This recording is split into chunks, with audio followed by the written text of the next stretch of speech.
तो आप सुबह उठो और एक ऐसा इंडिया देखो घर के बाहर निकलते ही कि भाई चारों तरफ क्या हो रखा है, जिसका मन कर रहा है वो उसका मर्डर कर रहा है, जिसका मन कर रहा है वो उसका लूटपाट कर रहा है। अमीर के पास इतना पैसा है कि भाई उसको दिखा रहा है कि भाई पैसे गिर रहे हैं, और गरीबों का वो क्या कर रहा है, शोषण कर रहा है। अब सोचो आप ऐसे भारत में उठोगे आपको कैसा लगेगा, है ना। तो हेलो एवरीवन, वेलकम बैक। मैं हूं राघवेंद्र, आपका mentor for general studies. Welcome to GS rankers Adda. आज हम लोग एक ऐसा टॉपिक देख रहे हैं जो कि है पार्लियामेंट। अब देखो, पार्लियामेंट वो बॉडी है जो कि वो सारी कंडीशन से हमको बचा के रखती है। क्यों? क्योंकि वो क्या कर रहा है, एक कानून व्यवस्था बना रही है, एक ऐसे लॉज एंड रेगुलेशंस बना रही है जिसके अकॉर्डिंग ये पूरा कंट्री चल रहा है। वो किसी एक आदमी नहीं। लाइक फॉर एग्जांपल इंडिया में बोलते हैं prime minister is the head of the state, right.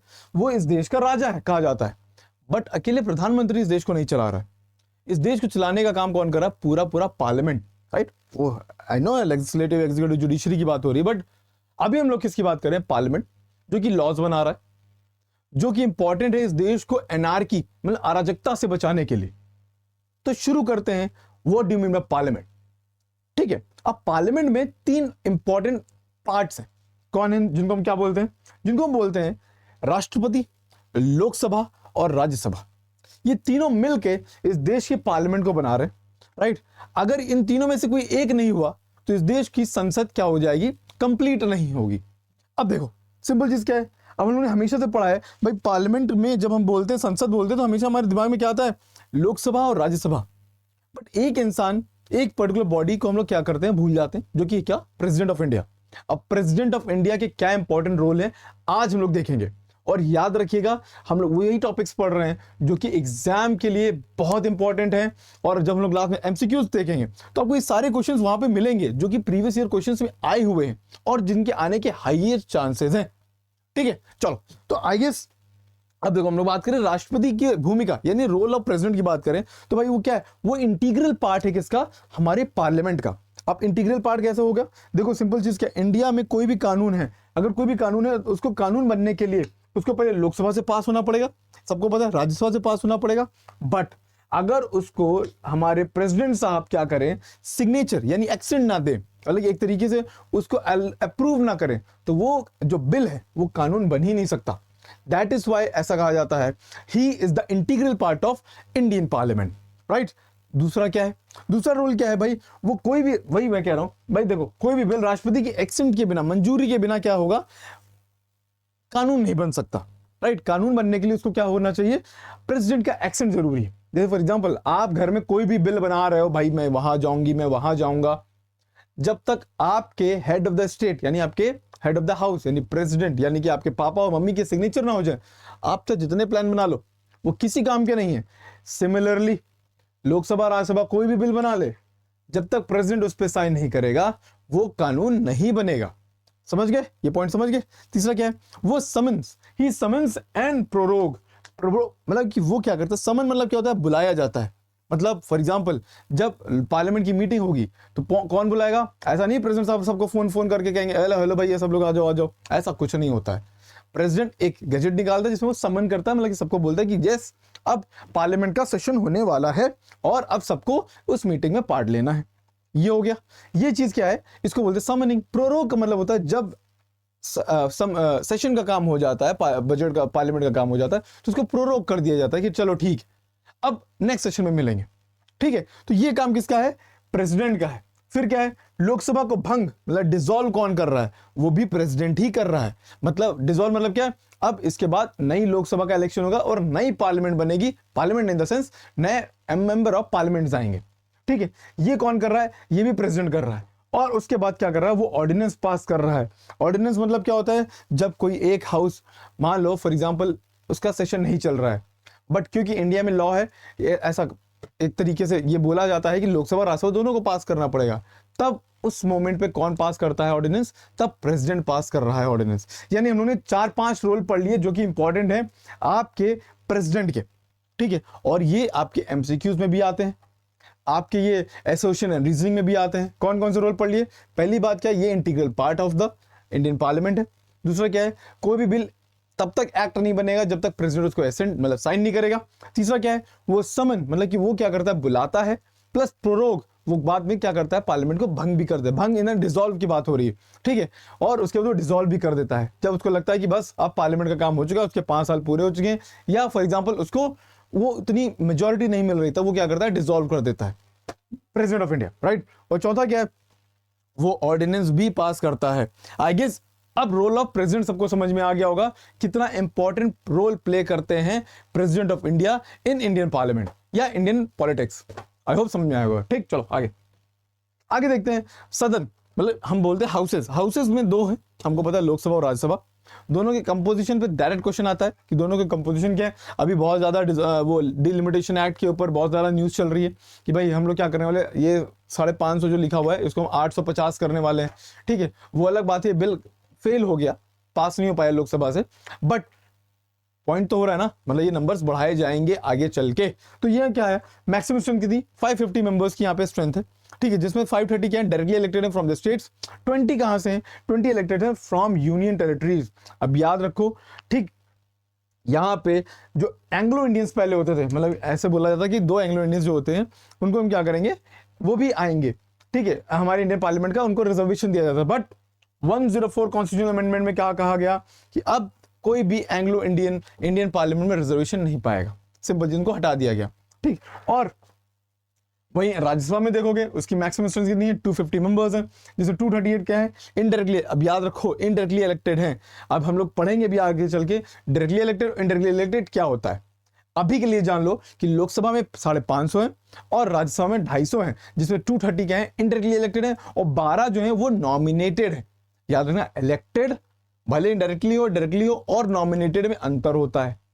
Elected में कुछ लोग जाके चुन रहे हैं, नॉमिनेट में चूज हुआ जाता है, चूज किया जाता है, भाई ये इनको नॉमिनेट कर दिया, राइट। नॉमिनेटेड और इलेक्टेड में अंतर होता है, ठीक है। चलो, तो 12 मेंबर्स को नॉमिनेट करता है कौन, प्रेसिडेंट करता है, फ्रॉम अलग अलग फील्ड, जैसे आर्ट हो गया, लिटरेचर हो गया, ठीक है, साइंस हो गया, सोशल वर्क हो गया, वहां से लोगों को उठा के लेके आते हैं, ताकि अगर ऐसे इन लोगों के पर्टिकुलर, फॉर एग्जाम्पल मैं स्पोर्ट्स का एक आदमी हूं और प्रेसिडेंट, या फॉर एग्जांपल ऐसा हो कि भाई स्पोर्ट्स के बारे में कभी भी राज्यसभा या लोकसभा में मुद्दे बहुत कम उठते हैं, तो मुझे चुनने के बाद मैं क्या करूंगा, मैं उन मुद्दों को राज्यसभा में प्रमुखता से उठाऊंगा। मैं उठाऊंगा कि भाई आप क्या कर रहे हो, आप जो स्पोर्ट्स के ऊपर ध्यान नहीं दे रहे हो। भाई खाली cricket is not the sports of India, है, खाली क्रिकेट ही स्पोर्ट नहीं है, फुटबॉल है, हॉकी है, टेनिस है, बैडमिंटन है, सब पे फोकस करिए ना। आप खाली ये थोड़ी ना आईपीएल करवा के सिर्फ पैसा क्रिकेट से कमाएंगे। यानी सिंपल चीज क्या है, अगर किसी स्पोर्ट्स के बंदे को आप पार्लियामेंट में लेके आओगे तो वो क्या करेगा, हर स्पोर्ट्स के कोई ना कोई मुद्दों को उठाएगा। दैट इज वाई 12 नॉमिनेटेड लोगों को बुलाया जाता है। आई होप समझ में आया होगा। चलो लास्ट लाइन है जो कि आपको दिख रही होगी, यहां पे क्या लिखा हुआ है, ही प्रमोट्स या represents people's will, right. Lok Sabha क्या कर रही है, पीपल मतलब लोगों के जो हक, लोगों का जो चाह है उनको रिप्रेजेंट कर रही है। फॉर एग्जांपल अभी कौन prime minister, Modi ji, right. कैसे बने, क्योंकि लोगों ने चुना, दैट मींस वो पीपल्स विल पे आए। जब वोट नहीं मिलेगा वो प्राइम मिनिस्टर नहीं रहेंगे, सिंपल चीज। बट राज्यसभा नाम से तो चल रहा है क्या, राज्यसभा, दैट मींस वो किसको रिप्रेजेंट कर रही है, राज्यों को, स्टेट्स को। मतलब फॉर एग्जांपल यूपी के बारे में अगर कोई बात हो रही होगी तो राज्यसभा में हो रही होगी, मतलब आई नो लोकसभा में भी होगी, बट वो पर्टिकुलर कॉन्स्टिट्यूएंसी के बारे में बात हो रही होगी। बट राज्यसभा में किसकी बात हो रही होगी, पर्टिकुलर स्टेट की बात हो रही होगी। मान लो फॉर एग्जाम्पल मैं राज्यसभा से एमपी हूं फ्रॉम उत्तर प्रदेश, तो मैं पर्टिकुलर ये नहीं बोलूंगा कि भाई लखनऊ में ये क्या हो रहा है, या फॉर एग्जाम्पल यहाँ पे क्या हो रहा है, मैं बोलूंगा उत्तर प्रदेश के लिए क्या हो रहा है। समझ गए, मैं उत्तर प्रदेश एट पूरा एज अ होल, ऑल जिसकी बात कर रहे हैं उसको देखूंगा, ठीक है। ये हो गया। अब बात करते हैं, यहां तक समझ में आया होगा, ओके। अब आता है चुनाव प्रणाली और आरक्षण, कैसे इलेक्शंस होते हैं, जिसकी हम बात करें। लोकसभा का इलेक्शन कैसे होता है, लोकसभा का election first pass the post system. First pass the post system का मतलब क्या है, यानी कि अगर यहां पे 4, ओके, 1 2 3 4 लोग हैं, राइट। और फॉर एग्जाम्पल सिर्फ 10 वोट्स हैं उस पर्टिकुलर कॉन्स्टिट्यूएंसी में, तो अगर फॉर एग्जांपल अगर मेजॉरिटी देखी जाती तो कहा जाता भाई जिसके पास 6 वोट होंगे उसको बनना चाहिए। बस फर्स्ट पास द पोस्ट में बोला गया है कि भाई जिसके पास सबसे ज्यादा हो, फॉर एग्जांपल इसके पास 4 हैं, इसके पास 5 है, इसके पास 0 है और इसके पास 1 है, ठीक है, कोई भी 6 के पास नहीं है, बट ये क्या हो जाएगा, विनर हो जाएगा। या फिर फॉर एग्जाम्पल 3 4 7 हो गया, 2 और 1, अब ऐसे हैं, अभी भी किसके पास ज्यादा है, 4 के पास, ये क्या हो जाएगा, मेंबर ऑफ पार्लियामेंट या मेंबर ऑफ लेजिस्लेटिव असेंबली, यानी कि विनर हो जाएगा। इसी को हम लोग क्या बोलते हैं, first pass the post system. समझ में आया, कोई मतलब नहीं कितनी मेजोरिटी है। अगर अच्छा एक और पता है क्या इसका ट्विस्ट, भाई कोई नहीं आया वोट देने, किसी को वोट नहीं पड़ा और इनके भैया को एक वोट पड़ गया, ये विनर हो जाएंगे। ये है first pass the post system, यानी कि कोई मतलब नहीं मेजोरिटी की, मतलब ये है कि आपको वोट कितने पड़े, समझ गए ना। तभी तो लास्ट मोमेंट में इंडियन जब भी इलेक्शंस होते हैं उसके बाद देखते हो ना कि भाई कैसे एकदम जद्दोजहद होती, किसी भी तरीके से साम दाम दंड भेद सब लगा देते हैं, कैसे भी करके वोट पड़ जाए, वोट बढ़ जाए। क्यों? क्योंकि उनको पता है अगर किसी को 0 भी मिला होगा और उनको 1 भी मिला होगा, वो विनर हो जाएंगे। समझ लो, दैट्स कॉल्ड इंडियन पार्लियामेंट या इंडियन डेमोक्रेसी। चलो आगे देखते हैं, पहले पीछे आते हैं। ये हो गया जिसको बोलते हैं first pass the post system. अब इसमें डीलिमिटेशन की बात होती है। डीलिमिटेशन हमने अभी बताया था, बात की थी। डीलिमिटेशन क्या होता है, रीएडजस्टमेंट होता है, जो कि हर कॉन्स्टिट्यूंसी को होता है। कॉन्स्टिट्यूंसी क्या होती है, वो लीगल एरिया जहां से लोग क्या हो रहे हैं, इलेक्ट हो रहे हैं, लोगों को चूज किया जा रहा है, लोग वोट कर रहे हैं, वहां से आदमी बैठ के मेंबर ऑफ लेजिस्लेटिव असेंबली या मेंबर ऑफ पार्लियामेंट बन रहा है। समझ गए, तो वो एक पर्टिकुलर एरिया जहां पे लोग वोट कर रहे हैं और उनमें से एक उनका रिप्रेजेंटेटिव स्टेट असेंबली में और एक रिप्रेजेंटेटिव नेशनल असेंबली में बैठा हुआ है। समझिए, दैट इज कॉल्ड कॉन्स्टिट्यूएंसी। अब इसका हर बार डीलिमिटेशन क्या होता है, डीलिमिटेशन का होता है रीएडजस्टमेंट। अब फॉर एग्जांपल एक पर्टिकुलर एरिया में 10 लाख लोग हैं, अभी आने वाले 10 साल बाद वहां की पॉपुलेशन जो 10 लाख की जगह 15 लाख हो जाएगी या 12 लाख हो जाएगी। अब उसको रीएडजस्ट करना पड़ेगा और पता चला उसके बगल वाली की 12 लाख हो गई। अब क्या होगा, वहां से 2 लाख, यहां से 2 लाख, अगल से 2 लाख, इधर से 2 लाख, इनसे क्या किया जाएगा, एक नया एक एरिया बना दिया जाएगा, नई कॉन्स्टिट्यूएंसी बना दी जा सकती है। ये क्यों किया जाता है, ताकि इक्वली डिस्ट्रीब्यूट हो पॉपुलेशन पर्टिकुलर रिप्रेजेंटेटिव के लिए। समझ गए, ऐसा ना हो कि एक रिप्रेजेंटेटिव है जिसके अंडर 3 करोड़ लोग हैं और एक रिप्रेजेंटेटिव जिसके पास सिर्फ 10 लोग हैं, ऐसा ना हो। समझ गए, that is why delimitation important है। चलो अब देखो, और ये कब होता है, हर सेंसस के बाद होना चाहिए। ये कॉन्स्टिट्यूशन में लिखा है, आरपीए में लिखा है, बट ऐसा होता नहीं है अभी फिलहाल के लिए। अभी होने वाला था बट वो बिल फेल हो गया। चलो अब बात करते हैं राज्यसभा के साथ क्या है, proportional representation by single transferable vote. अब देखो इतना लंबा नाम, राइट, और इतना लंबा प्रोसेस। अब इसमें क्या बोला जा रहा है कि भाई ये क्या कह रहा है, रिप्रेजेंटेशन, प्रोपोर्शनल रिप्रेजेंटेशन और ट्रांसफरेबल वोट, मतलब वोट भी क्या हो रहे हैं, ट्रांसफर हो रहे होंगे। अब इसमें कुछ नहीं होता है, इसमें सिंपल तरीका क्या है, इसमें एक तरीके से ये किया जाता है कि भाई फॉर एग्जांपल एक सेकंड रुक जाए यार, ठीक है, एक आदमी, एक कैंडिडेट है ए, एक है बी, एक है सी और एक है डी। अब इसमें क्या होता है, इसमें सिंपल ऐसे वोट किए जाते हैं, मैं किसको ज्यादा प्रेफर कर रहा हूं। फॉर एग्जांपल मैं सबसे ज्यादा बी को प्रेफर कर रहा हूं तो मैं 1 लिखूंगा बी के आगे, फिर मैं किसको प्रेफर कर रहा हूं, डी को, तो मैं ये 2 लिखूंगा, फिर ए 3 और फिर 4। तो ऐसे करते करते हर वोटर क्या करेगा, हर जो वोट कर रहा होगा, अब देखो अभी बताएंगे कौन वोट कर रहा है, बट फिलहाल के लिए फॉर एग्जाम्पल एक के लिए ये 1 पे है, ये 2 पे है, 3 पे, ये 4 पे है, एक के लिए ये 4 पे है, ये 2 पे है, ये 1 पे है, ये 3 पे है। यानी कि ये क्या हो रहा है, ये एक तरीके से वेरिएबल प्रोपोर्शनल है, मतलब देखो कि सबका एक वोट नहीं हो सकता। अब इसमें से क्या किया जाता है, कौन सबसे ज्यादा एक नंबर पे चूज किया गया है उसको ऊपर रखते हैं, उसके बाद सेकेंड नंबर, उसके बाद थर्ड नंबर, उसके बाद फोर्थ नंबर। फोर्थ नंबर को जब फोर्थ नंबर आएगा उसको हटा दिया जाएगा क्योंकि वो लास्ट है। उसके वोट को क्या किया जाता है, 1 2 3 में इक्वली बांट दिया जाता है, यानी ट्रांसफरेबल वोट हो गया, वोट क्या हो गया, ट्रांसफर हो गया। सेम कंडीशन फिर की जाती है, 1 2 3 में अब कौन आ रहा है, फिर थर्ड को हटाया जाएगा, थर्ड के वोट को फर्स्ट और सेकंड को बांट दिया जाएगा, फिर देखा जाएगा अपने आप पहला नंबर आ जाएगा। बट ये प्रोसेस बहुत लंबा है। ये छोटे मोटे इलेक्शंस जो कि जहां पे इंडायरेक्टली इलेक्शन हो रहे होंगे वहां पे बहुत हेल्पफुल है, बट अगर इंडिया जैसे वास्ट कंट्री में आप जहां पे इतने करोड़ वोटर हैं, अब वहां पे आप सिंगल ट्रांसफरेबल वोट के थ्रू करवाओगे तो बहुत टाइम लग जाएगा भाई। आज वोटिंग करवाओगे, अगले साल जाके इलेक्शन का रिजल्ट आ रहा होगा और वो भी कितना सही होगा पता नहीं। क्यों? क्योंकि भाई उसमें भाई ह्यूमन एरर भी आ सकता है कि नहीं। चलो तो ये चीजें हैं।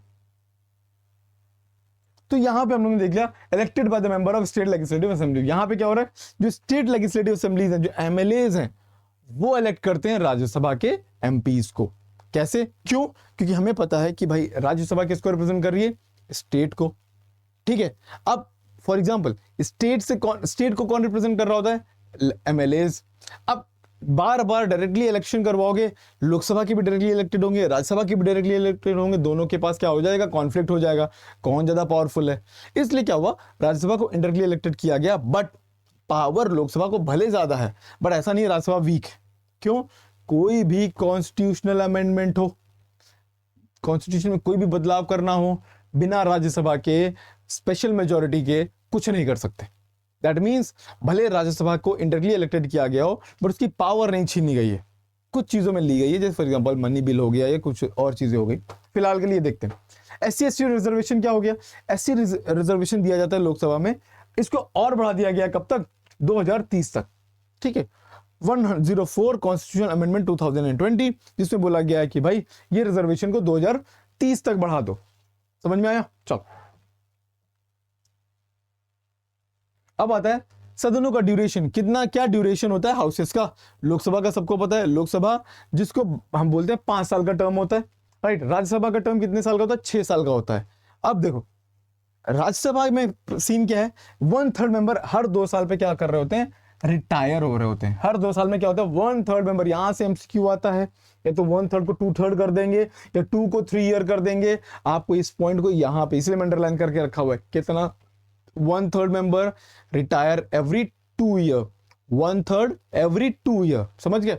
चलो फिर देखो, अब कितना टर्म है, 6 साल है, और ये एलिजिबल होते हैं किसके, री इलेक्शन के भी। यानी अगर आज मैं राज्यसभा का मेंबर हूं, 6 साल बाद में वापस से री इलेक्शन करवा के वापस से राज्यसभा का एमपी बन सकता हूं, और पूरी जिंदगी रह सकता हूं, हर 6 साल बाद इलेक्शन करके। ऐसा नहीं कि एक बार इलेक्शन हुआ फिर पूरी लाइफ टाइम हो गया, बार बार करना पड़ेगा, राइट, इलेक्शन लड़ना पड़ेगा।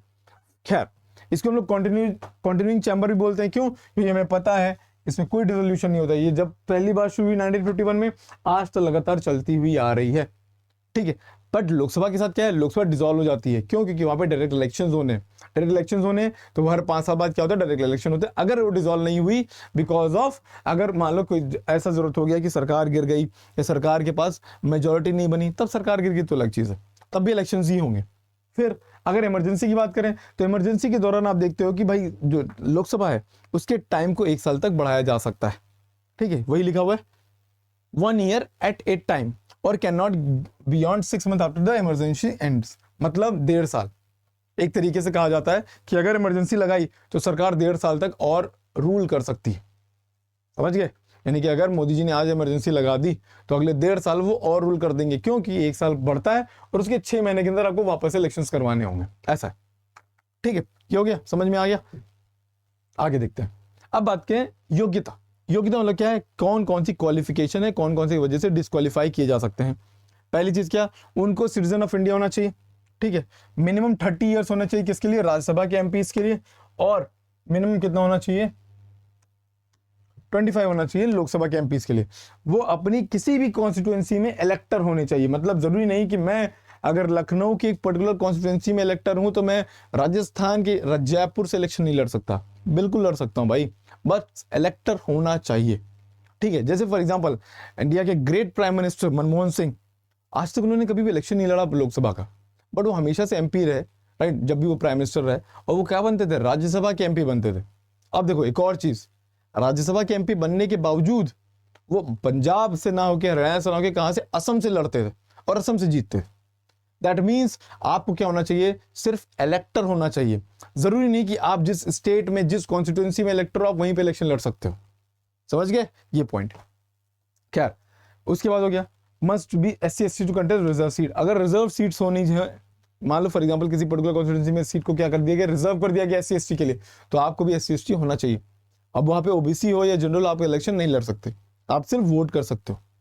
फिर बात करते हैं अयोग्यता, कैसे कर सकते हैं, अगर वो अनसाउंड माइंड है, इंसॉल्वेंट है, सिटीजन नहीं है, राइट। फॉर एग्जांपल उसको 2 साल से ज्यादा की जेल हो जाए। ठीक है, लास्ट 2-3 साल पहले आपने देखा होगा एक बड़े पॉलिटिशियन को क्या किया जा रहा था, कोशिश की जा रही थी कि उनको सजा मिल गई थी 2 साल के ऊपर की, ऐसा हो रहा था कि 2 साल के ऊपर अगर सजा मिलेगी तो उनकी क्या हो जाएगी, मेंबरशिप चली जाएगी। तो ऐसे भी डिस्क्वालीफाई किया जा सकता है, ठीक है।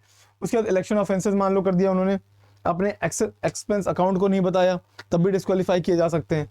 और भी कई सारे करप्शन हो गया, डाउरी, अनटचेबिलिटी, ये सब प्रमोट कर रहे होंगे, तब भी उनको डिस्क्वालीफाई किया जा सकता है, ठीक है। और इस सारी चीजों में किसका ओपिनियन लास्ट होता है, प्रेसिडेंट ऑफ इंडिया का। प्रेसिडेंट ऑफ इंडिया जो बोल देगा वही लास्ट ऑप्शन होगा, और किसके मदद से करेगा वो, इलेक्शन कमीशन की मदद से, ठीक है। समझ में आया, चलो ओके।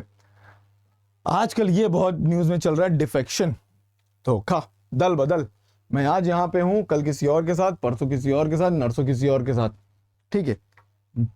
मतलब मेरा मेन काम क्या होना चाहिए, मेरा फायदा, राइट। वो अलग बात है, लोग कहते हैं हमारे अचानक से व्यूज नहीं मिल रहे थे, बट पॉइंट इज दैट आप उसी इलेक्शन, उसी पर्टिकुलर पार्टी के अंदर आपने इलेक्शन लड़ा, आप जीते, तब आपके व्यूज बन रहे थे, अचानक से आपके पार्टी के व्यूज ही अलग हो गए। खैर, ये इंपॉर्टेंट लॉ है जो कि जरूरी है, नहीं तो ऐसा होता कि इंडिया में हर बार कोई भी पॉलिटिकल पार्टी जो जीत रही होती, बाकी सारे विधायकों और सांसदों को खरीद रहे होते। फिलहाल वो अभी भी हो रहा है, बट उस लेवल पर नहीं हो पाएगा, क्योंकि भाई उसके लिए भी कुछ रूल्स बनाए गए। कैसे, एंटी डिफेक्शन लॉ के अंदर कौन कौन आता है, अगर वो इंसान nominated member join a party after 6 month, मान लो फॉर एग्जांपल मैं कहीं से नॉमिनेटेड हूं, राज्यसभा का मेंबर हूं, मुझे नॉमिनेट किया गया है from sports quota, sports quota से नॉमिनेट करने के बाद मैंने क्या किया, एक पर्टिकुलर पॉलिटिकल पार्टी ज्वाइन कर ली, तो तब क्या होगा, मैं डिस्क्वालीफाई हो जाऊंगा, मेरी जो क्या कहते हैं, मेरा जो मेंबरशिप था वो खत्म हो जाएगा, समझिए। दूसरा क्या है, स्वैच्छिक त्याग, मान लो मैंने खुद ही क्या कर दिया, अपनी मेंबरशिप को त्याग कर दिया, जिस पार्टी से मैं जीत के आया, फॉर एग्जांपल मैं पॉलिटिकल पार्टी ए से जीत के आया और मैंने खुद ही पॉलिटिकल पार्टी ए छोड़ दी, तो ये हो जाएगा। तीसरा क्या है, तीसरा for example independent member joins any political party, अगर कोई इंडिपेंडेंट मेंबर है जिसने किसी पॉलिटिकल पार्टी से हेल्प नहीं ली या किसी पॉलिटिकल पार्टी के सिंबल पे इलेक्शन नहीं लड़ा और जीतने के बाद उसने कोई पॉलिटिकल पार्टी ज्वाइन कर ली, देन दैट इज कॉल्ड निर्दलीय, मतलब इंडिपेंडेंट मेंबर का पार्टी में ज्वाइन कर, वो भी डिफेक्शन में आता है। और डिफेक्शन में कब होता है, जब वो अपने विप मतलब क्या होता है, वो पर्सन जो कि उस पॉलिटिकल पार्टी ने बनाया होगा, जो ऑर्डर्स देगा और उसके मेंबर ऑफ पार्लियामेंट को फॉलो करने होंगे, राइट। तो ये अगर विप को फॉलो नहीं करोगे तब भी आपके ऊपर डिफेक्शन का लॉ लागू हो जाएगा। ये सारी चीजें हैं, ठीक है। अब डिसीजन टेकन बाय, यहां पे क्या होता है, लोकसभा में लोकसभा स्पीकर देगा, राज्यसभा में चेयरमैन देगा, इसमें प्रेसिडेंट का कोई काम नहीं है। याद रखना, यहां से क्वेश्चन आता है कि क्या प्रेसिडेंट भी डिफेक्शन लॉ में कोई रोल प्ले करता है, यू विल से नो, ठीक है। अब देखो, decision is subjected to judicial review, यहां से एक एमसीक्यू जरूर से जरूर आता है कि भाई क्या डिफेक्शन के अंदर, और याद रखो इस बार तो ये हॉट टॉपिक है राघव चड्ढा की वजह से, राइट, एक राघव चड्ढा है, राइट, तो उनकी वजह से टॉपिक हॉट हो गया और ये क्वेश्चन आपके एग्जाम में जरूर से जरूर आएगा डिफेक्शन के ऊपर, ठीक। क्यों, क्योंकि ये माउथ सबके मुंह पे इस समय क्या है, ये डिफेक्शन की बात चल रही है। खैर, ये क्या है, जुडिशियल रिव्यू के अंडर है, किसकी वजह से, कियोतो होलोहन केस 1992 के अंदर ऐसा बोला गया कि भाई जो भी डिफेक्शन वाले केसेस होंगे उनमें क्या होगा, जुडिशियल रिव्यू होगा, मतलब जो जुडिशरी है वो चेक कर सकती है कि लोकसभा स्पीकर या राज्यसभा के चेयरमैन ने जो डिसीजन लिया है डिफेक्शन वाला सही लिया है कि नहीं लिया है, समझ गए, that is called judicial review, ठीक, ये हो गया। अब देखो विकेटिंग ऑफ सीट्स, भाई देखो हमें पता है कि अगर दोहरी मेंबरशिप है, मान लो फॉर एग्जांपल मैं यूपी के लखनऊ से क्या हूं, मेंबर ऑफ लेजिस्लेटिव असेंबली हूं, बट मैंने इलेक्शन लड़ा है मेंबर ऑफ पार्लियामेंट का भी, और मैं भाई भगवान की कृपा थी मैं वो भी जीत गया। अब क्या, अब दोहरी सदस्यता हो गई, डबल मेंबरशिप हो गई। अब under article right to representation act, right to people's act, उसमें क्या है, रिप्रेजेंटेशन पीपल्स एक्ट 1951 के अंदर क्या बोलता है कि भाई अगर आप दोनों हाउसेस से इलेक्टेड हो तो आपको क्या करना पड़ेगा, 10 दिन के अंदर इन्फॉर्म करना पड़ेगा कि आप क्या छोड़ रहे हो, नहीं तो आपकी राज्यसभा सीट अपने आप वेकेंट मान ली जाएगी, ठीक है। Sitting MP elected to the other house, first house will be vacant, अगर मैं सिटिंग एमपी हूं, मैं मेंबर ऑफ पार्लियामेंट हूं बिहार से और मैं मेंबर ऑफ लेजिस्लेटिव असेंबली बन गया लोकसभा यूपी में लखनऊ से, मेरी पहली सीट अपने आप वेकेंट हो जाएगी। क्यों, क्योंकि भाई मेरा इंटरेस्ट होगा ना दूसरी जगह इलेक्शन लड़ने का, तभी तो मैंने पहले वाले के कोई इंपॉर्टेंस नहीं दी या जो भी। खैर, ये चीजें हो गई। और अगर ऐसा हो कि भाई पार्लियामेंट और स्टेट लेजिस्लेचर दोनों है तो आपको रिजाइन करना पड़ेगा स्टेट से, नहीं तो पार्लियामेंट वाली को अपने आप वेकेंट कर दिया जाएगा। देख रहे हो, जो सबसे पावरफुल है उसको वेकेंट कर देते हैं, ताकि तुम्हारे अंदर जो तुम ये जो बातों को इतना 14-14, 15-15 दिन तक लेके जा रहे हो वो ना लेके जाओ, तुरंत आप डिसीजन ले लो कि आपको क्या करना है। ठीक है, या तो आप क्या करोगे, अयोग्यता हो जाएगी, डिस्क्वालीफाई हो जाओगे अंडर 10th शेड्यूल, जिसको हम लोग डिफेक्शन लॉ बोलते हैं, या फिर आपने क्या कर दिया, स्पीकर को रिजाइन कर दिया है, या आप 60 दिन से ज्यादा क्या हो मीटिंग में आ ही नहीं रहे हो और आपको क्या कर रहे हो, बार बार लोकसभा स्पीकर पॉइंट आउट कर रहा है कि भाई ये आ क्यों नहीं रहा है, तभी आपको डिस्क्वालीफाई किया जा सकता है, आपकी सीट को वेकेंट किया जा सकता है। और दूसरी बात क्या हो सकता है कि अगर आपको किसी कोर्ट ने एक्सपेल कर दिया है, या फॉर एग्जांपल आपको वही किसी ऐसा केस आ गया है जिसमें आपको 2 साल के ऊपर की सजा मिल गई है, तब भी आपकी सीट को क्या कर दिया जाएगा, खत्म कर दिया जाएगा। ये सारी चीजें थी जो कि पार्लियामेंट में वेकेटिंग ऑफ सीट्स में आती है। ठीक, ओके। अब आता है ओथ। हम सबको पता है भाई ओथ क्या है, शपथ ली जाती है किसके अंडर, प्रेसिडेंट के द्वारा दिलवाई जाती है। ठीक है, और उसके बाद आप देखते हो कि भाई हम बोलेंगे कॉन्स्टिट्यूशन को संभालेंगे, कॉन्स्टिट्यूशन में कोई वो नहीं होगा, फेथफुल रहेंगे, डिस्चार्ज करेंगे अपनी duty with integrity and sovereignty, ये सारी चीजें होंगी। ठीक है, अब ये सबसे इंपॉर्टेंट है कि आप किसी भी पार्लियामेंट की मीटिंग में वोट भी नहीं कर सकते हो, ना ही कोई प्रिविलेज मिल सकता है जब तक आपने क्या किया हो, ओथ ना लिया हो। अच्छा, आपको पता है कि मैं प्रधानमंत्री बन सकता हूं इस देश का 6 महीने के लिए बिना किसी इलेक्शन के, और आप भी बन सकते हो, राइट? कैसे होगा ये? वो होगा इसकी वजह से क्योंकि इंडिया में बोला गया कि अगर आपको 6 महीने के लिए एमपी प्राइम मिनिस्टर बनाया जाता है तो आप बन जाओगे, पर आपको उस 6 महीने के दौरान कहीं ना कहीं इलेक्शन लड़के जीतना पड़ेगा, राइट? कई बार यूपी में ऐसा हुआ था कि योगी जी को सीएम बना दिया गया था, उस समय वो क्या थे, कहीं के भी एमएलए या एमएलसी नहीं थे, उसके बाद उन्होंने एमएलसी का चुनाव उन्होंने लड़ा और फिर जीते। या फॉर एग्जांपल ऐसा ही होता है, हर बार ऐसा ही होता है कि भाई वो इलेक्शन नहीं लड़ रहे होते हैं बट बाद में एमएलसी बन जाते हैं, कुछ भी बन जाते हैं। समझ गए? ये चीजें ये हर जगह चल रही है। ओके, अब बात करते हैं लोकसभा सदस्य अध्यक्ष की बात करें, लोकसभा स्पीकर की बात करते हैं, उनके क्या क्या काम है वो सबसे ज्यादा इंपॉर्टेंट है। ठीक है, बाकी सब तो आपको दिख ही रहा है।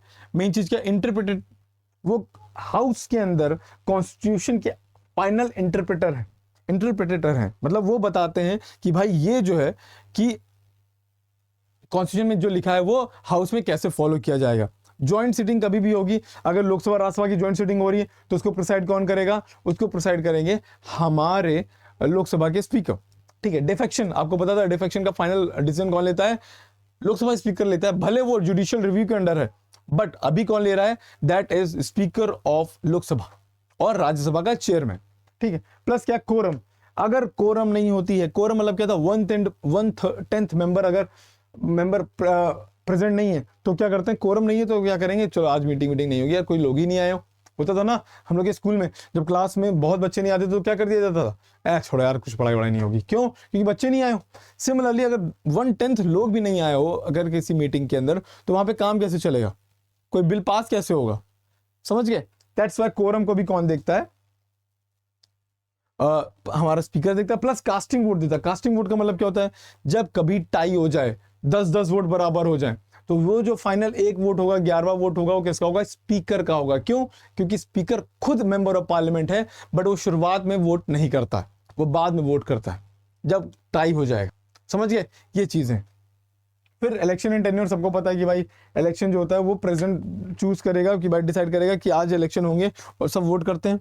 ठीक है, डेट वेट फिक्स कौन करेगा, आपके प्रेसिडेंट साहब। वो किसी भी पार्टी, जिस पार्टी से भी होंगे, कभी भी रिजाइन नहीं करते। ठीक है, even after Lok Sabha dissolution until the new Lok Sabha meets, अगर लोकसभा डिसॉल्व हो गई है, इंडिया में प्राइम मिनिस्टर नहीं है, कोई नहीं है, उसके बावजूद एक इंसान रहेगा जो कि लोकसभा का स्पीकर, वो तब तक रहेगा जब तक अगला लोकसभा की मीटिंग नहीं होती। समझ गए? उसकी में फिर प्रोटेम स्पीकर चूज किया जाता है, वो अलग चीज है, वो अभी हम देखेंगे प्रोटेम स्पीकर क्या होता है। बट अभी के लिए हम लोग क्या देख रहे हैं कि व्हाट इज दिस, यहां पे स्पीकर का आपने देख लिया। ठीक, चलो फिर देखते हैं चेयरमैन, सेम वही चीज। वाइस प्रेसिडेंट जो होता है, इंडिया का वाइस प्रेसिडेंट के पास और क्या काम है, वो यही काम है। क्या वो एक्स ऑफिशियो मेंबर है, किसका, एक्स ऑफिशियो चेयरमैन है हमारे राज्यसभा का, और not a member of the house, और वो राज्यसभा का मेंबर नहीं होता। जैसे लोकसभा का स्पीकर जो होता है वो खुद लोकसभा का क्या होता है, मेंबर होता है, बट जो राज्यसभा में जो वाइस प्रेसिडेंट है वो क्या है, वो उसके मेंबर नहीं होते, और वो खाली उसके पास कास्टिंग वोट है। जो राज्यसभा के चेयरमैन होते हैं, सभापति होते हैं, उनके पास क्या होता है, सिर्फ कास्टिंग होता है, वो कभी भी पहले वोट नहीं करेंगे। ठीक है, अब यहां पे क्या है, मनी बिल को कोई डिसाइड करेगा, वो है आपका लोकसभा, राज्यसभा उसमें कुछ नहीं कर सकता। Can not preside over the joint sitting, कभी भी ज्वाइंट मीटिंग होगी, ज्वाइंट सिटिंग होगी जिसमें लोकसभा राज्यसभा दोनों के एमपीज मिलकर बैठे होंगे, डिसीजन ले रहे होंगे, उसका हेड कौन बनेगा, उसका हेड बनेगा चेयरमैन, सॉरी लोकसभा का स्पीकर, चेयरमैन ऑफ राज्यसभा कोई काम का नहीं है उस जगह पे, राइट। ये हो गया। रिमूवल कैसे होता है, removal if only if remove from the vice president office, अगर उसको वाइस प्रेसिडेंट के ऑफिस से निकाल दिया जाएगा तभी वो राज्यसभा के चेयरमैन के पद से हटेंगे, नहीं तो उनको कोई हटा नहीं सकता। ठीक है, अलग बात है, इस्तीफा दे दिया वो अलग चीज होती है, फिलहाल के लिए ये बात है। ठीक है, उपसभापति कौन होता है, डेप्यूटी चेयरमैन कौन होता है, वो राज्यसभा के उनके मेंबर्स के बीच से होता है। ठीक है, वो डायरेक्टली रेस्पॉन्सिबल होता है राज्यसभा के लिए। ठीक है, और याद रखना वो सबॉर्डिनेट नहीं है, वो किसी राज्यसभा के चेयरमैन या वाइस प्रेसिडेंट के अंडर काम नहीं कर रहा होता है। वो सिंपल क्या काम कर रहा है कि भाई वो सबॉर्डिनेट है, मतलब सबॉर्डिनेट नहीं, मतलब कि वो सिंपल क्या है कि मान लो वाइस प्रेसिडेंट नहीं है तो वो जाके बैठ जाएगा, दोनों के पास इक्वल पावर। समझ गए यही चीज है। और ये कभी अगर रिजाइन करेगा तो किसको रिजाइन करेगा, चेयरमैन को एक राइटिंग लिख देगा और remove by Rajya Sabha majority 14 days notice. अगर उसको निकालना भी होगा तो राज्यसभा में 14 दिन की नोटिस देके निकाला जाएगा। और यहां से क्वेश्चन आता है कि वो क्या है कि हमारा राष्ट्र जो डेप्यूटी चेयरमैन है वो अपना रेजिग्नेशन किसको दे रहा है, डेप्यूटी चेयरमैन रेजिग्नेशन देता है चेयरमैन यानी वाइस प्रेसिडेंट ऑफ इंडिया को। समझ गए, यहां से क्वेश्चन आता है और जरूर आता है। ठीक है, क्योंकि भाई बीच बीच से क्वेश्चन आने लगे।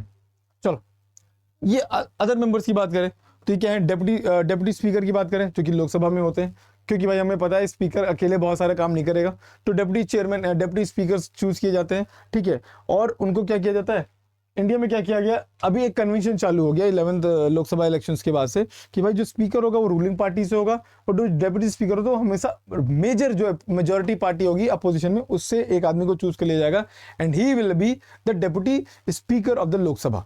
ये हो गया। राज्यसभा लोकसभा में और क्या होता है, लोकसभा में चेयरपर्सन होते हैं। ये क्या होता है, चेयरमैन हो गया, वाइस चेयरमैन हो गया, वो नहीं मिले तो भाई चेयरपर्सन हो गए। ठीक है, ये चूज किए जाते हैं उन्हीं के अंदर।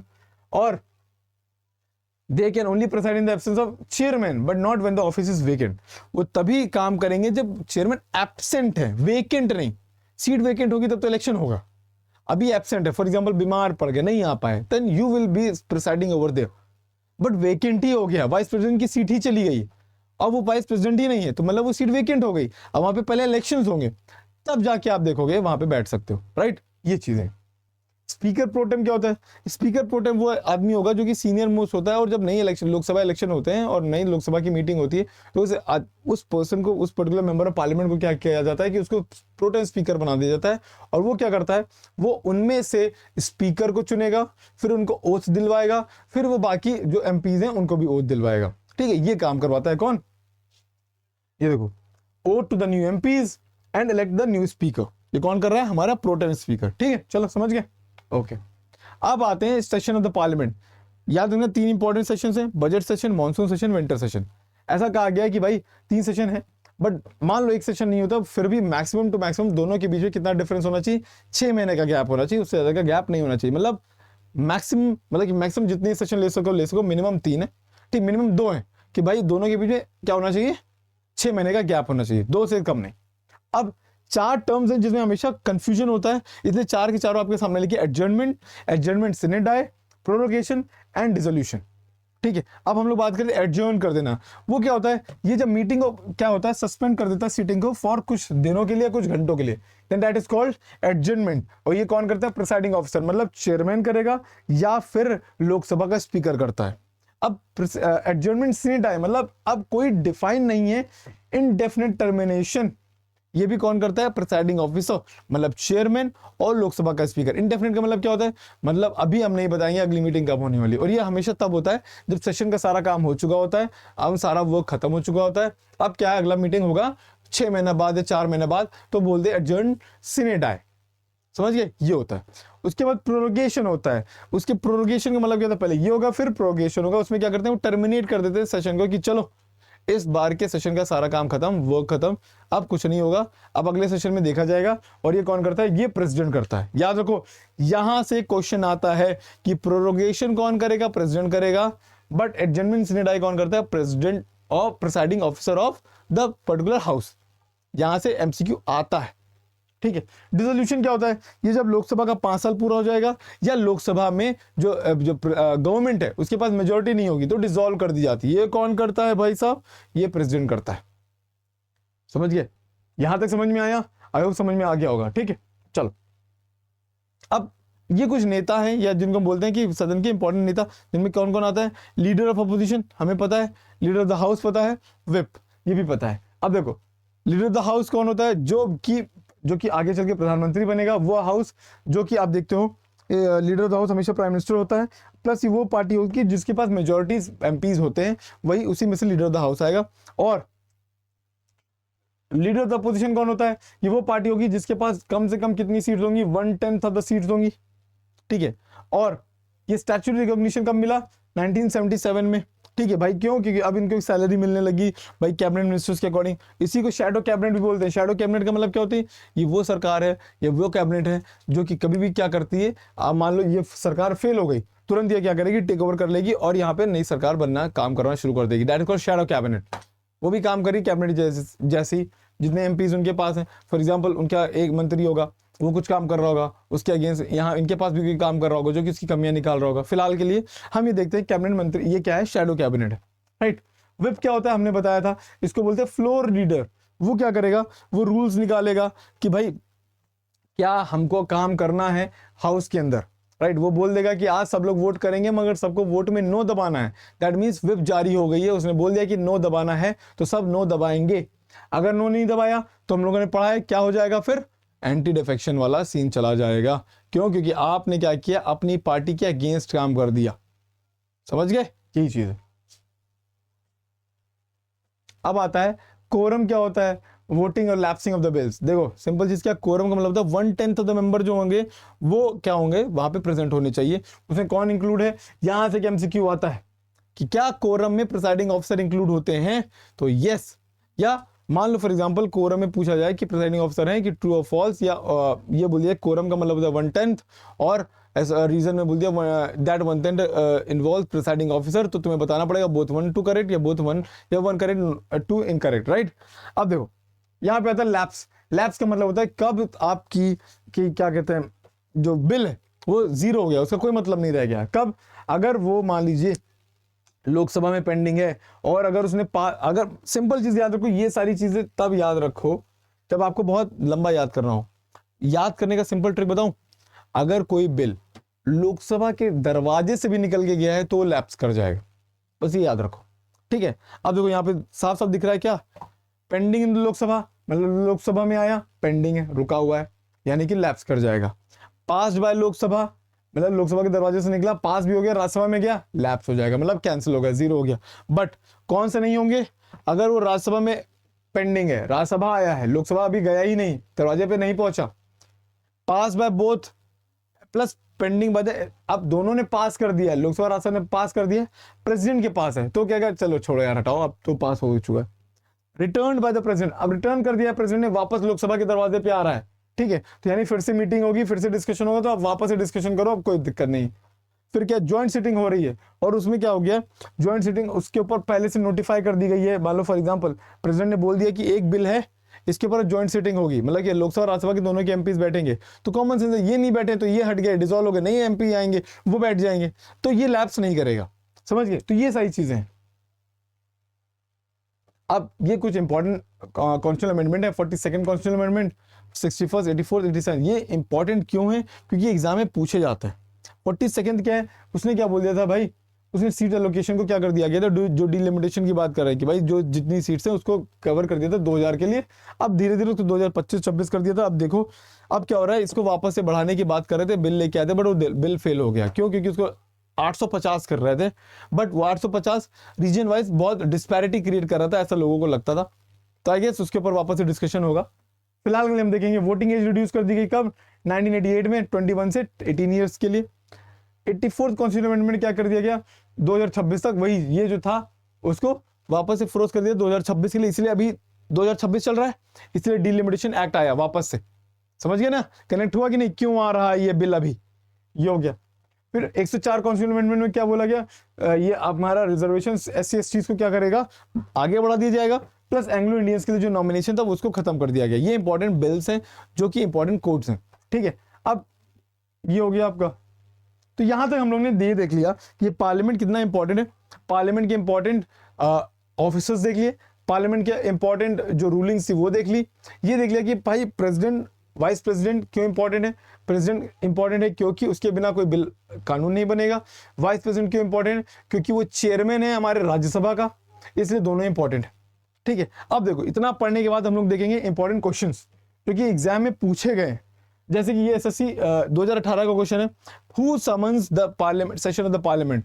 अब 2018 का क्वेश्चन है, राइट, हमने अभी पढ़ लिया है, कौन समन करता है भाई, सबको पता है प्रेसिडेंट क्या करेगा, समन करता है कि चलिए अब मीटिंग होने जा रही है, ठीक। चलो अगला क्वेश्चन क्या है, the maximum gap between two session of the parliament. अभी पढ़ा एसएससी 2019 का क्वेश्चन है, क्या है ये कि दो कितना मैक्सिमम गैप होना चाहिए, अभी पढ़ा है कि 6 महीने, कितना होना चाहिए, 6 month. Next, money bill can be introduce in which of the houses. 2020 SSC का क्वेश्चन, कब कहां इंट्रोड्यूस किया जाता है, सबको पता है, वेयर, लोकसभा। क्यों, क्योंकि इस मनी बिल की बात हो रही, पैसे से रिलेटेड है, और वही यूज करेंगे इस पैसे को जिसको जनता ने खुद चुना है, और जनता ने खुद किसको चुना है, लोकसभा के एमपीज को, समझ गए। चलो, who certifies the money bill, कौन सर्टिफाई करता है कि ये मनी बिल है कि नहीं मनी बिल है, स्पीकर ऑफ द लोकसभा। देख रहे हो ये भी ये एसएससी 2017 का क्वेश्चन है, मतलब क्वेश्चन वही है ना जो भी हम लोगों ने पढ़ा है। अब मनी बिल क्या है, मनी बिल भाई देखो सरकार को पैसे चाहिए होते हैं, है ना, अपने काम करने के लिए, तो मनी बिल इंट्रोड्यूस करता है और वहां से वो क्या करता है, इंडिया की कंसोलिडेटेड फंड से पैसा उठाता है, ठीक। कंसोलिडेटेड फंड क्या होता है, ठीक है, कंटीजेंसी फंड क्या होता है, ये हम लोग नेक्स्ट क्लास में देखेंगे, हम लोग एक शॉर्ट में खत्म कर देंगे। फिलहाल हम लोग ये देखते हैं कि भाई मनी बिल है कि नहीं, कोई भी बिल मनी बिल है कि नहीं, कौन डिसाइड करेगा, लोकसभा का स्पीकर, बस इतना याद रखो, ठीक। फिर 1/3 member of the Rajya Sabha retires every 3 year या 2 year, that is 2 year, right. तो हर 2 साल में आप देखते हो कि 1/3 मेंबर क्या होते हैं, रिटायर कर जाते हैं। फिर क्या, चलो हम लोग ने ये क्वेश्चंस देखे, राइट, हम लोग ने आज पार्लियामेंट खत्म कर दिया, हम लोग ने ये देख लिया कि भाई कितना इंपॉर्टेंट रोल प्ले करता है पार्लियामेंट इस देश को कंट्रोल करने के लिए। अगर पार्लियामेंट नहीं होगा इस देश में अराजकता यानी कि एनार्की आ जाएगी, राइट, और ऐसा ना हो हमारे प्यारे भारत में। इसके लिए पार्लियामेंट का रेगुलर इलेक्शन होना जरूरी है, रेगुलर फंक्शन करना जरूरी है, उसके बिजनेस मतलब जो फॉर एग्जांपल धरना हड़ताल ये कर करके उसके काम को खराब ना किया जाए। क्यों, क्योंकि भाई बहुत इंपॉर्टेंट है पार्लियामेंट हमारे लिए।